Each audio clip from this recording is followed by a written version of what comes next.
I don't know about y'all, but for me, this news is not very convincing.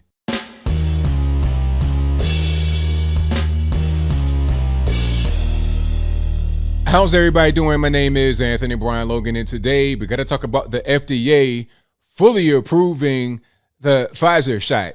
Well, sort of, kind of, but not really. Before we go down that road, let's talk about the rebranding of this particular shot or set of shots. Now, first it was called the Pfizer Biotech X, Y, and Z shot.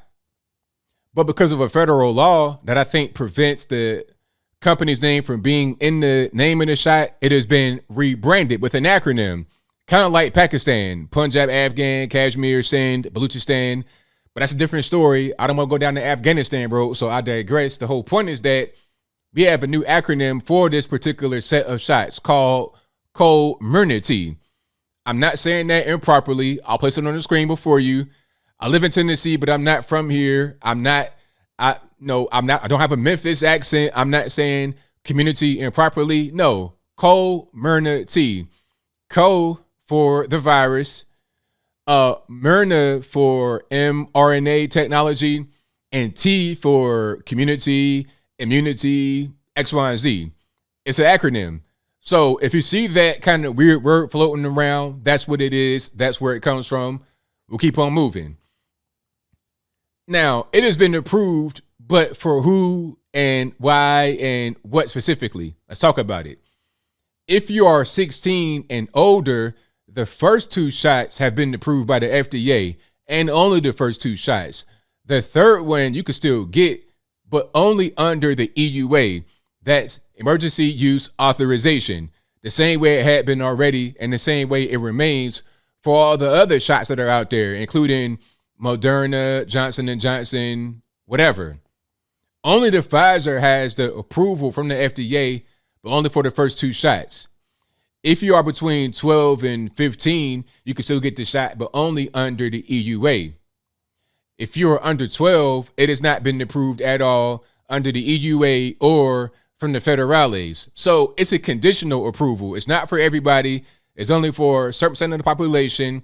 And the third shot has not been approved by the FDA. So they're talking about you need the shot, the third one, if you got your shots in January and they're starting to lose efficacy. As far as I know, the Pfizer had a 42% efficacy rate in the month of July, and we're in August.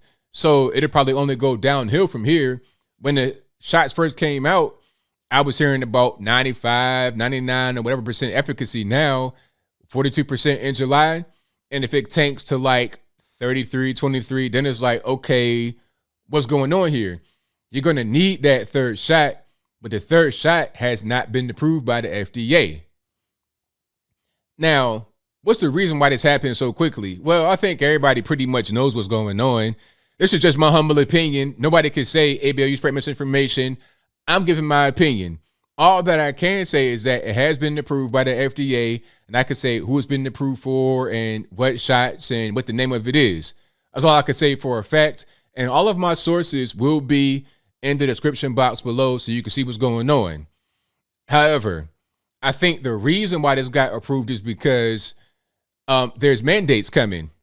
I did a video about this. I've done quite a few videos about this, actually, and I probably said it in a live show more than once, that the military were trying to get the shots mandated, but they couldn't do it because of federal law. Federal law says you cannot mandate troops get the shot if it's not been approved by the FDA. That's also the Geneva Convention. You can't do that. In Nuremberg codes say you can't experiment on your troops. You can't do that. And technically, it's what this would be. Because when you go out there and get the shot, if I'm not mistaken, if I'm wrong, let me know. You got to sign off a waiver saying that, it's experimental and you can't sue. Maybe I'm wrong about that. Maybe I'm right. But I know that if it's not been approved, it's experimental. It's, you just taking the risk. That's what it had been. So you couldn't approve that by federal law. And now that it's been approved, you can mandate it. And as soon as the news broke that it had been approved by the FDA, the government said, okay, we're going to mandate that to the troops. I'm talking about instantly. It was like they're working together. It's kind of weird, right? how, a quote unquote private company like Pfizer can kind of coordinate with the federales and get certain things done, like getting it out there to the market, getting it approved. I mean, they wouldn't collude like that, would they?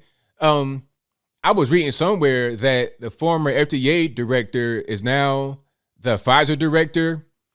Something like that's going on. So there could be a little bit of collaboration that is beyond what the average normie is going to see.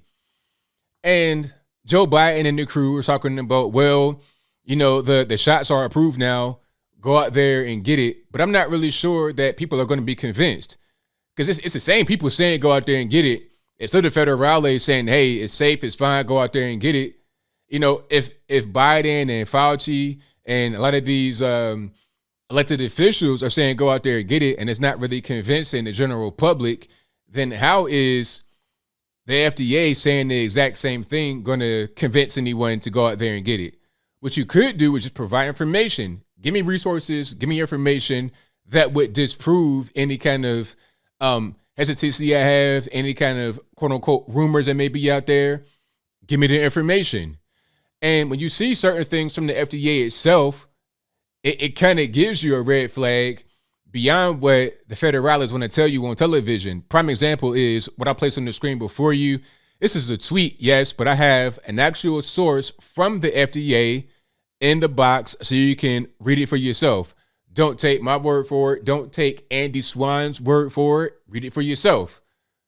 But the tweet reads, FDA approval requires Pfizer to submit study results analyzing risk of myocarditis and pericarditis and risk to long-term infant development in pregnant women.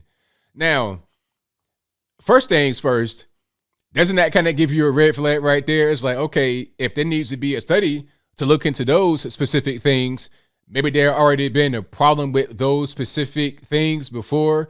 If you are a pregnant woman, had there already kind of been weird things going on? If you had the shot and you were pregnant, maybe there had been myocarditis and pericarditis before, just maybe.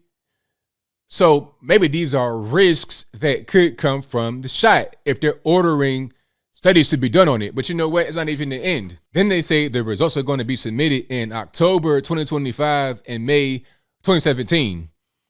It's like, wait a minute. I'm no Albert Einstein. You guys are very smart, smarter than I am. But aren't we in 2021? So 2025, I mean, isn't that 4 years from now? 27, isn't that 6 years from now? So hold on. Part of the quote unquote approval process is to produce studies that are going to come out after you've already had it for many years. Does that seem right to you? And then also, how would a study actually, like, how are you going to do the study? Is it going to be on animals? Whose study going to be on? I mean, if you have a bunch of Americans who already have it and the study's not due for a few years from now, who will be the study subject? I mean, y'all could put two and two together. I'm not going to say it because I don't know. I don't have the information. Maybe they're going to, shoot some chimpanzees up, see how that works. Or maybe it'd be something else. Maybe it's what you're thinking. You think whatever you want, but I digress. The whole point is that if they're going to put out studies years from now, doesn't that kind of give you a red flag? And if you're going to study specific things, isn't that also a red flag? It is to me. But as I close, I want to say this. If you want to go out there and get that, then by all means do so. Your body, your choice. If you feel better that way, if you think that it's going to protect you, you have confidence in it, then go ahead. All I'm saying is that here's some information, here's some news. You do your own digging, do your own research, as I always say. But I think I'll leave that right there for now. And what say you? How do you feel about all of what's going on? The FDA approval, do you believe in that? Do you think it's legitimate? What do you think about the new name, Community? Is that how you even pronounce it? Is that going to be a name that sticks? Yeah, I'm going to go out there and get that Community. I mean, whatever your thoughts on anything that I've said, let me know in the comments below. You guys pretty much know where I stand. People want to call me anti this, anti that. I'm not anti whatever. I'm just pro information, pro knowledge. If I don't know a thing, If I lack the information, you know what I'm gonna do? I'm gonna go study. I'm gonna go research. I'm gonna find what I have to find and then figure out what's going on. I'm not gonna just let someone tell me what they want me to know. Tell me whatever you want to tell me, and that's fine. But guess what? I'm gonna always do my own independent research, especially if I'm gonna put something in my body. I don't drink, I don't smoke, I don't do nothing. So before I eat a brand new food I've never had before, I'm gonna do my research on it. It's like, okay, go to a restaurant, ABL, get some of this Indian curry. I'm gonna Google side effects of curry, diarrhea. Oh, I might not want that. I'm just that's just me. That's how I am. But if you are different than me, then that's totally fine. There's your right to do so. That's your prerogative. Do whatever you want to do. But I always suggest that everyone be well read and well researched. But whatever your thoughts are, please let me know in the comments below. And that's all I got to say for this video. If you like what you heard, please comment, rate, share, and subscribe. Peace.